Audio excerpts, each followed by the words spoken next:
10 بیماری مرموز که تاریخ رو تغییر دادن. تاریخ رو همیشه پادشاه‌ها و ژنرال‌ها عوض نکردن. گاهی یک تب ناشناس، یک پشه کوچولو یا یک ویروس ساده بی سر و صدا مسیر و سرنوشت میلیون‌ها آدم رو برای همیشه تغییر داده و جهان رو جور دیگه‌ای کرده. توی این ویدیو قرار سراغ 10 تا بیماری مرموز بریم که تاریخ رو برای همیشه عوض کردن.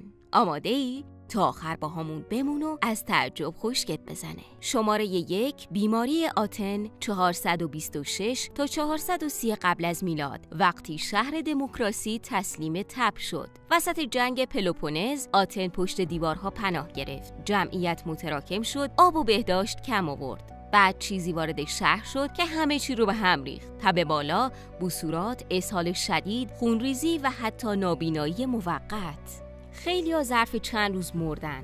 پروکلوس هم از دست رفت. چرا این بیماری مرموزه؟ توصیف توسیدید مورخ یونانی روشنه، اما عامل دقیق هنوز مشخص نیست. تیفوئید، تیفوس، آبله، سرخک، حتی فرضیه‌های عجیب‌تر هم مطرح شده که هر کدوم یه جای کارش میلنگه. چیزی که قطعیه اثر سیاسی این بیماریه. روحیه آتن شکست، اتحاد آتنی‌ها سست شد و کفه جنگ کم کم به ضررش چرخید. یک بیماری ناشناخته موتور دموکراسی یونان رو از ریتم انداخت. شماره 2 طاعون آنتونینی 165 تا 180 میلادی، وقتی تب سربازها امپراتور رو پیر کرد. طاعون آنتونینی حدود 165 تا 180 میلادی رو اگر بخوام خودمونی تعریف کنم، همون تب عجیب و غریبه که با لشکر روم از جبهه‌های شرقی برگشت و کم کم تو کل امپراتوری پخش شد. علائمش طبق توصیف گالن، پزشک معروف اون دوره، شامل تب شدید، گلودرد، اسهال و جوش‌های پوستی بود که خیلی وقتها به دلمه و جای موندگار تبدیل می‌شد. برای همین امروزه خیلی‌ها میگن احتمالاً آبله بوده. بعضی‌ها هم سرخک رو مطرح می‌کنن، ولی کفه ترازو بیشتر به نفع آبله است. ماجرا موجدار پیش رفت، سالهای اوج و فرود داشت و حتی تا دهه 190 میلادی هم بازگشت‌هایی گزارش شده. توی شهرهای شلوغ و کنار مسیرهای بازرگانی سرعت انتشار بالا بود و تو پادگان‌ها وضعیت بدتر می‌شد، چون تجمع سربازها و جابجایی یگان‌ها مثل بنزین روی آتیش عمل می‌کرد. اثرات عملیش خیلی زود خودشون رو نشون داد. کمبود نیروی کار، کاهش مالیات‌های دریافتی، فشار روی انبار غلات، سخت شدن سربازگیری تا جایی که استانداردهای جذب پایین‌تر اومد و بیشتر به نیروهای بومی مزرعه تکیه شد و کند شدن پروژه‌های عمرانی از نظر سیاسی هم فضای بحران طولانی ساخت. امپراتوری که قبلا با خیال راحت مرزهاش رو جلو می‌برد، ناگهان انرژی و اعتماد به نفسش کم شد. قیمت‌ها بالا رفت، کیفیت سکه‌ها افت کرد و بعضی شهرها بخشی از جمعیتشون رو از دست داد. حتی تو لایه‌های اجتماعی و فرهنگی تغییرات آیینی و گرایش به معنویت‌های تازه‌تر شدت گرفت. وقتی یک بیماری ناشناس هی موج میزد و عزیزها رو میگرفت، مردم دنبال معنا و پناه فکری میگشتن. مرگ یکی از امپراتورها هم در اوج همین دوره ثبت شد و حس اینکه دوران داره عوض میشه پررنگتر شد. جنبندی سادهش اینه: یه ویروس که اون روزها هیچ کس درست نمیشناختش ستون فقرات قدرت روم رو شل کرد، نه با یک نبرد یا شورش، بلکه با تب، خستگی و ریزش آروم نیروی انسانی و پول. شماره 3 طاعون جستینیان 541 به بعد، چرخه‌های مرگ که نقشه سیاست رو عوض کرد. سال 541 در مدیترانه شرقی طوفان مرگ به راه افتاد. موج پشت موج، بعضی شهرها نصف یا بیشتر جمعیتشون رو از دست دادن. امروزه میدونیم که باکتری یریسینا پستیس پشت ماجرا بود، اما برای قرن ششم این قضیه یک رمز تاریک بود. برنامه بازپسگیری سرزمین‌های روم قدیم کند و فرسایشی شد. بیزانس و همسایه‌ها ضعیف شدن و چند قرن بعد در تحولات بزرگ سیاسی باز شد. عامل ناشناس برای اون دوره چند سال بعد همه چیز رو عوض کرد. شماره 4 مرگ سیاه 1347 تا 1351، مرموز برای قرون وسطا، تعیین کننده برای بعدش. مرگ سیاه بین حدود 1347 تا 1351 مثل موجی تند از مدیترانه تا اروپا و بخش‌هایی از خاورمیانه و شمال آفریقا پیچید. اول با کشتی‌های تجاری وارد بندرها شد و بعد توی خشکی ترکوند. امروزه میدونیم عامل اصلیش باکتری یریسینا پستیس بوده که بیشتر با کک موش‌های سیاه جابجا میشد و مشکلات ریوی هم از راه قطرات تنفسی بین آدم‌ها میچرخیده. علائمش تب شدید، گره‌های لنفاوی دردناک یا بوبو، ضعف ناگهانی و در مواردی ریوی، تنگی نفس سریع و مرگی سریعه. بعضی نواحی اروپا چیزی بین 30 تا حتی 50 الی 60% جمعیتشون رو از دست دادن و این فقط یک ضربه کوتاه نبود. موج‌های بعدی تا دهه‌ها هم تکرار شد. پیامدها خیلی عمیق بود. کمبود نیروی کار باعث شد دستمزدها بالا بره و قدرت چانه‌زنی روستایی‌ها بیشتر بشه. بعضی ارباب‌ها و حکومت‌ها سعی کردن جلوی افزایش دستمزد رو بگیرن و قوانین محدود کننده گذاشتن. الگوی مالکیت زمین و کشت تغییر کرد. شهرها آهسته به سمت بهداشت بهتر رفتن و ایده‌هایی مثل قرنطینه از دل همین بحران‌ها جا افتاد. مثلا بندرها قرنطینه 40 روزه گذاشتن و انبارهایی برای جداسازی ساختن. در کنار این ترس و ناآگاهی هم کار خودش رو کرد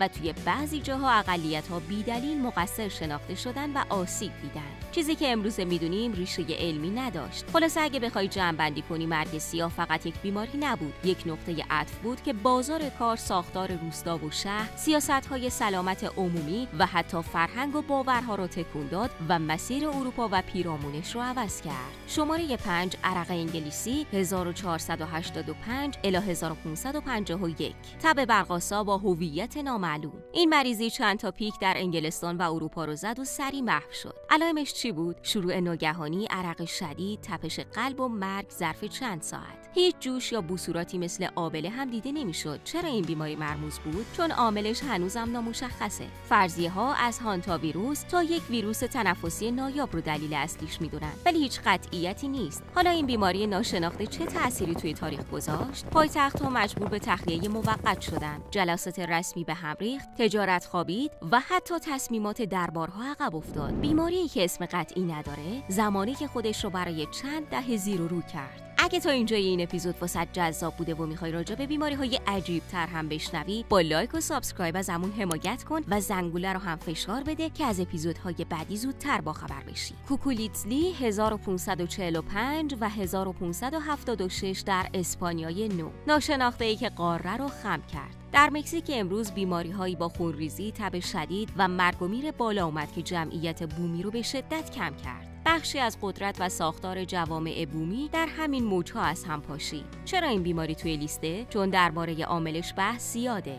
بعضی یافته‌های دی ان ای باستانی ردی از سالمونلا انتریکا نشون دادن. بعضی‌ها هم الگوی بیماری رو به یک تب هموراژیک همزمان با خشکسالی‌ها نسبت میدن. هر چی که بود، این بیماری توازن جمعیتی و سیاسی قاره آمریکا رو عوض کرد و مسیر استعمار و اقتصاد جهانی رو به سمت تازه‌ای برد. شماره 7 تب زرد سن دومینیک، هایتی 1802 تا 1803، پشه‌هایی که امپراتوری رو شکستن. ماجرا اینه که فرانسه نیرو فرستاد تا انقلاب سن دومینیک رو سرکوب کنه و مستعمره شکر و قهوه رو پس بگیره. اما دشمن اصلی روی نقشه نبود. تب زرد با ناقل پشه ایدیس اجیپتی در اقلیم گرم مرطوب پایگاه به شدت زیاد شد. تب بالا، یرقان، خونریزی و شوک بلایی بود که بعد از این به سر سربازا اومد. سربازای اروپایی ایمنی قبلی رو نداشتن و در فصلهای پرپشه تیپ‌ها ظرف چند هفته نابود می‌شدن. فرمانده اعزامی هم در همین موج‌ها از دست رفت و ستون فقرات عملیات شکست. نتیجه مستقیم فرسایش نیروی انسانی، ریزش روحیه و از کار افتادن ماشین جنگی در جزیره بود و در پی اون تثبیت مسیر استقلال هایتی در 1804. پیامد دوربرد این بیماری از خود نبرد بزرگتر شد. وقتی روشن شد که نگه داشتن سن دومینیک بدون هزینه انسانی غیر قابل قبول ممکن نیست، پروژه امپراتوری فرانسوی در دنیای نو عملاً فرو ریخت. فرانسه برای تمرکز بر اروپا و جبران خسارات در 1803 لوئیزیانا رو به ایالات متحده فروخت و نقشه آمریکای شمالی از این رو به اون رو شد. از منظر سلامت عمومی همین پرونده یک درس ماندگار گذاشت. قبل از اون که توی پایان قرن 19 نقشه پشه در تب زرد علمی و قطعی بشه، یک ویروس مرموز زمانه خودش تونست به کمک فصل بارندگی، آبهای راکد و شهرهای بدون شبکه کنترل انتقال بیماری، مسیر اقتصاد شکر، بردهداری و حتی توازن قدرت آتلانتیک رو برای همیشه تغییر بده. شماره 8 آنفولانزای 1918، ویروسی با منشأ مبهم که جنگ و جهان رو تکون داد. پایان جنگ جهانی اول با موجهای مرگ همراه شد. اکثر مرگ‌ها هم مختص جوونا بود، چیزی که برای خیلی‌ها شوکه کننده بود. منشأ دقیق این مریضی همچنان مورد بحث و الگوی مرگ و میرش نسبت به گروه‌های سنی غیر معمول بود. اثر تاریخی این مریضی چیه؟ فشار روی ارتش‌ها و عقب نشینی اونها، ریزش جمعیت فعال و بعد از جنگ، جهشی در بهداشت عمومی، نظام ثبت بیماری و پژوهش ویروسی. یک بیماری مرموز قرن 20 قوانین سلامت عمومی رو بازنویسی کرد. شماره 9 خواب‌آلودگی یا انسفالیت لتارژیک دهه 1920 خاموش شدن آهسته. بعد از جنگ جهانی اول موج یک بیماری عصبی عجیب هم دیده شد. آدم‌ها اول تب و علائم شبیه آنفولانزا می‌گرفتن. بعد دچار خواب‌آلودگی عمیق و اختلالات حرکتی می‌شدند. سالها در وضعیتی بین خواب و بیداری می‌موندند. عامل دقیق این بیماری هنوز قطعی نشده. ویروس، خودایمنی بعد از عفونت، آیا چیزی بین اینها؟ اثر تاریخی این بیماری چی بود؟ این موج بزرگ بیماری فهم نورولوژی و روانپزشکی رو عوض کرد. پرونده‌های طولانی مدت مراقبت ساخت و بعدها الهام بخش درمان‌ها و حتی سیاست‌های مراقبت از بیماران مزمن شد. یک بیماری که هیاهو نکرد اما سبک نگاه ما به مغز و مراقبت طولانی مدت رو تغییر داد. شماره 10 ایدز یا HIV در دهه 1980 به بعد ویروس ناشناس ترسناک که علم و جامعه آپدیت کرد. اوایل دهه 80 مجموعه ای از عفونت‌های مرگبارتر در جوان‌های ظاهراً سالم دیده شد. هیچ کس نمیدونست چرا. برچسب‌های غلط، انگ اجتماعی، نظریه‌های توطئه، بعداً فهمیدیم یک رتروویروس سیستم ایمنی رو میزنه. ویروس HIV باعث تغییر سیاست‌های سلامت جنسی و خون، جهش بزرگ در ویروس شناسی و دارودرمانی، شکلگیری جنبش‌های مدنی قدرتمند برای حق درمان و شفافیت و تحول فرهنگ اطلاع رسانی پزشکی شد. یک ویروس ناشناس ترسناک هم علم رو جلو انداخت، هم گفتمان اجتماعی رو برای همیشه عوض کرد و روی زندگی روزمره انسان‌ها هم تأثیر گذاشت. اینها 10 تا بیماری عجیب و غریب ترسناک و مرگبار بودند که برای همیشه مسیر تاریخ رو عوض کردند. درسته که گفتیم راجع به 10 تا بیماری صحبت می‌کنیم، ولی قطعاً نمیشه اپیزود رو بدون صحبت از یک بیماری دیگه تموم کرد. ویروسی که میدونم تو هم منتظر صحبت راجع بهش بودی. کرونا ویروس. کرونا از جمله بیماری‌های تاثیرگذار تاریخ بود که متاسفانه اگر داری این ویدیو رو میبینی یعنی حتما تجربهش کردی. توی آمارهای رسمی آمار مرگ و میر کرونا رو بیش از 7 میلیون و توی بعضی منابع دیگه این آمار رو به احتساب سالهای اول و تداومش حتی تا 15 میلیون نفر اعلام کردن. کرونا، این ویروس عفونی مرگبار، انگار برای حداقل 1-2 سال دکمه استاپ رو توی این دنیای سریع و پر جنب و جوش مدرن زد و همه چیز رو برای لحظاتی فریز کرد. توی دوران همهگیری کرونا حدود 114 میلیون شغل از بین رفت و تولید ناخالصی داخلی جهان 3% افت کرد. البته پیشرفت‌های پزشکی و مراقبت‌های درمانی دوران همهگیری کرونا چشمگیر بود و مثلا تا امروز بیش از 13.6 میلیارد دوز واکسن تزریق شده